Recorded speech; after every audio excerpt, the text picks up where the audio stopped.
Salut tout le monde, bienvenue sur cette vidéo, la première du mois de septembre, après la Yoga Retreat Challenge. Je sais pas où vous en êtes, si vous l'avez faite, si vous êtes en cours, vous avez peut-être fait une pause pendant les vacances, ou alors vous en avez même pas du tout entendu parler. En tout cas, cette Yoga Retreat Challenge est toujours dispo sur ma chaîne YouTube, donc n'hésitez pas à aller checker. C'est 2 semaines de vidéos à faire tous les jours pour démarrer le yoga et reprendre les bases. Donc voilà, aujourd'hui ça fait 1 mois que j'ai pas fait de vidéo parce que c'est vrai que la Yoga Retreat Challenge elle m'avait pris beaucoup de temps et j'avais besoin d'une pause en fait, comme tout le monde j'avais besoin de mes vacances. Ce que j'ai fait et la coup de motivation, on attaque une vidéo de Yoga Talk. Allez c'est parti.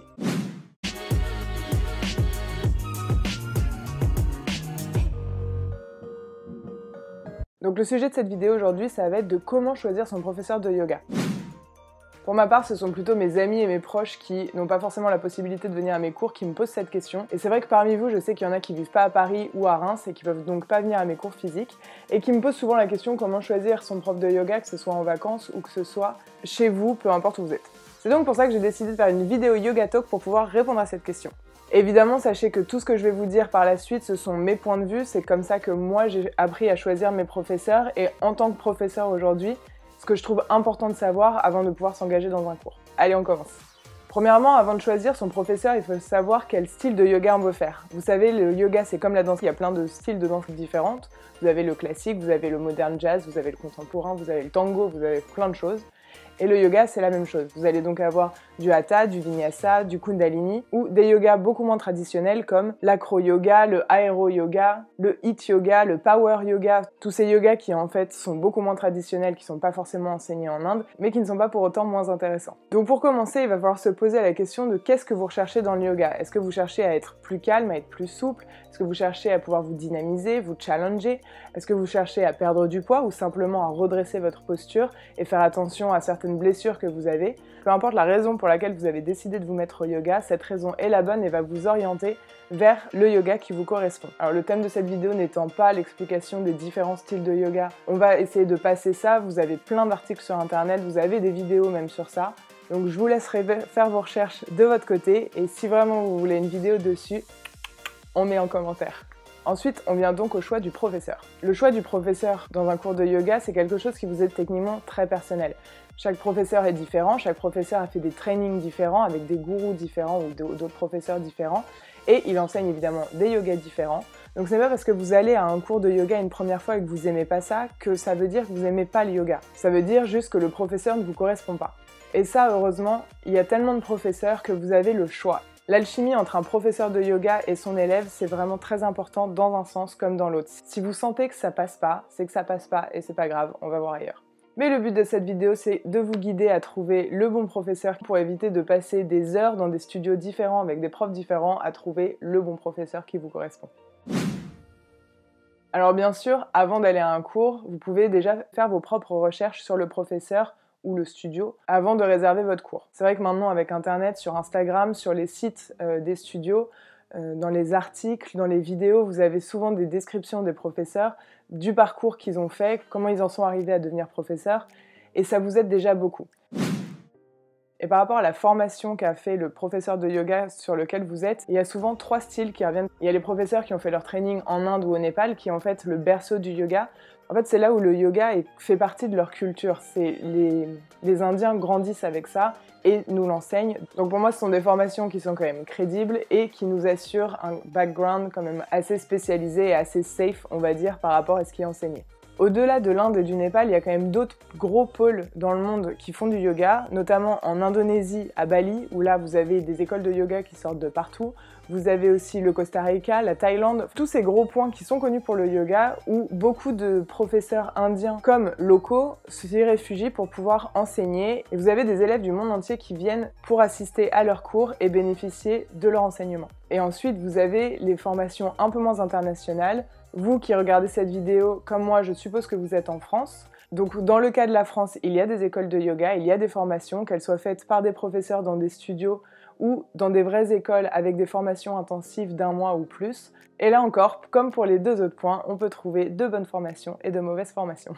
En fait, ce qui est le plus important, c'est pas forcément de voir à quel endroit votre professeur a été formé pour enseigner le yoga, mais de voir si sa certification dépend bien de Yoga Alliance. En fait, Yoga Alliance, c'est une organisation internationale qui est techniquement américaine, mais que les Indiens ont adoptée par la suite, qui certifie d'un certain enseignement, où en fait les écoles doivent remplir un cahier des charges très spécifique pour pouvoir certifier que leur enseignement de yoga est le bon. Deuxième chose par rapport à la formation de votre professeur qu'il faut savoir, c'est que le minimum demandé pour pouvoir travailler dans un studio, en tout cas en France aujourd'hui, c'est d'avoir complété les 200 heures initiales de formation. Les 200 heures que moi j'ai faites en Inde me semblent vraiment le minimum syndical pour revoir les bases. Donc je n'ai que les 200 heures à mon actif et j'ai conscience de tout ce qui me manque dans mon savoir du yoga pour pouvoir l'enseigner. Donc j'avoue être un peu sceptique par rapport aux professeurs qui enseignent après seulement 30 heures ou 60 heures de formation. Donc ça, c'est ce que vous pouviez faire comme recherche sur un professeur avant d'aller à un cours. Maintenant, on va parler de pendant le cours. Le plus important pour moi pendant un cours, c'est qu'il faut savoir qu'un prof n'est pas là pour faire le show. Si vous êtes impressionné par le niveau de votre professeur, tant mieux, c'est que c'est un bon professeur, mais si vous êtes intimidé par sa pratique, déjà c'est un peu plus compliqué de pouvoir se sentir bien dans un cours parce qu'on perd notre confiance en soi et c'est absolument pas le but du yoga. Le professeur peut être très très fort, mais il va faire sa pratique sur son propre temps. Pendant un cours, il est censé être là pour vous aider, et il n'est pas là pour vous montrer à quel point il est fort. En deuxième point, il s'agit des ajustements pendant le cours. Qu'ils soient par le toucher, donc que le prof passe dans les cours pour pouvoir vous réajuster, ou que ce soit à la voix, simplement vous donner beaucoup d'informations pour vous diriger, vous devez vous sentir guidé pendant le cours. Sachez que chacune des postures en yoga sont designées depuis des siècles d'enseignement indienne et népalaise par des gourous qui savent ce qu'ils font, qui ont designé ces poses de façon très précise. Et si vous vous retrouvez à un cours où vous ne comprenez absolument pas ce que le professeur vous dit et comment vous placez, je suis désolée, mais c'est que le professeur ne fait pas son taf, parce que normalement il est là pour s'assurer que vous soyez bien placé et éviter toutes les blessures. Normalement en yoga, c'est absolument pas possible de se faire mal. Les postures sont faites pour vous faire du bien, pour améliorer votre corps. Donc qu'elle passe par la posture exacte au millimètre près ou la posture en elle-même simplifiée avec des blocs, des sangles ou d'autres astuces pour faciliter la pose, vous devez vous sentir guidé par votre professeur. Troisième point que je trouve super important, c'est la respiration.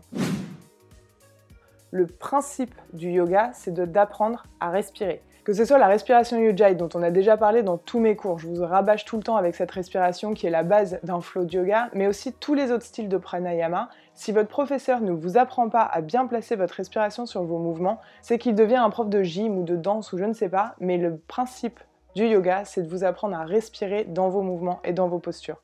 En gros, si vous allez à un cours et que le prof ne vous dit jamais une seule fois inspirer ou expirer, c'est que c'est pas bon. Bien sûr, il n'est pas obligé de le dire pendant tout le cours. Moi, j'ai l'habitude de le faire parce que c'est ma façon de travailler.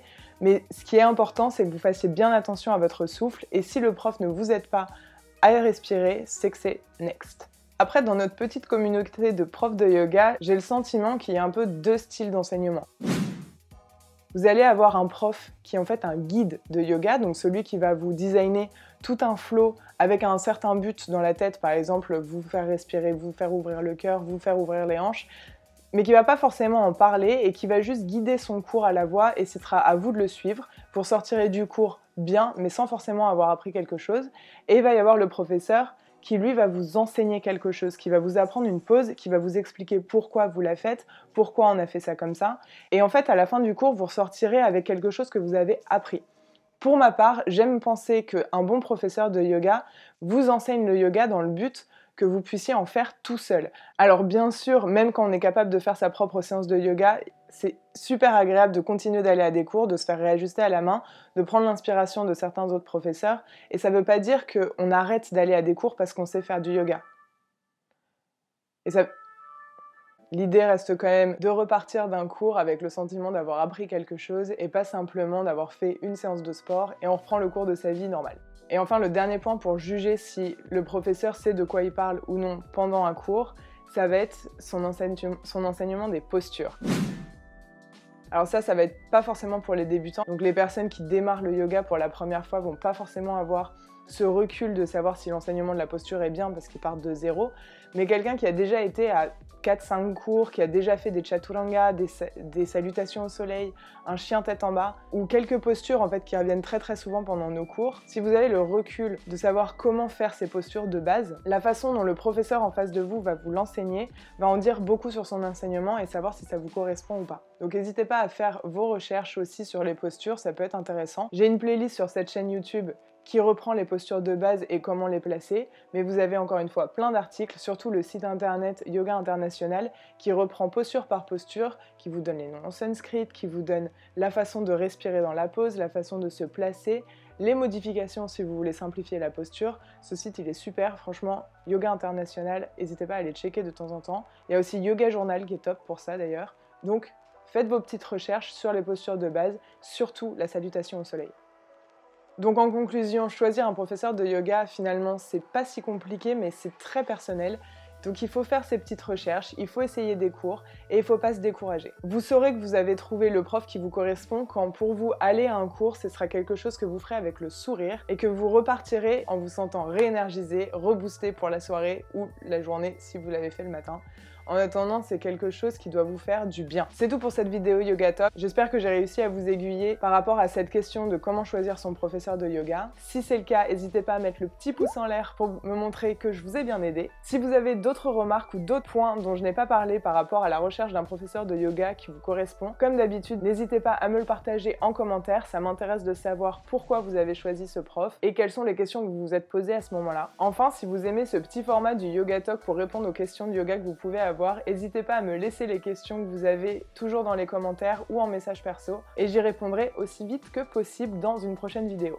De mon côté, j'ai fini pour aujourd'hui, mais vous pouvez continuer à me suivre sur cette chaîne YouTube avec d'autres vidéos ou simplement sur mes réseaux sociaux. N'hésitez pas à aller checker. Allez, bisous!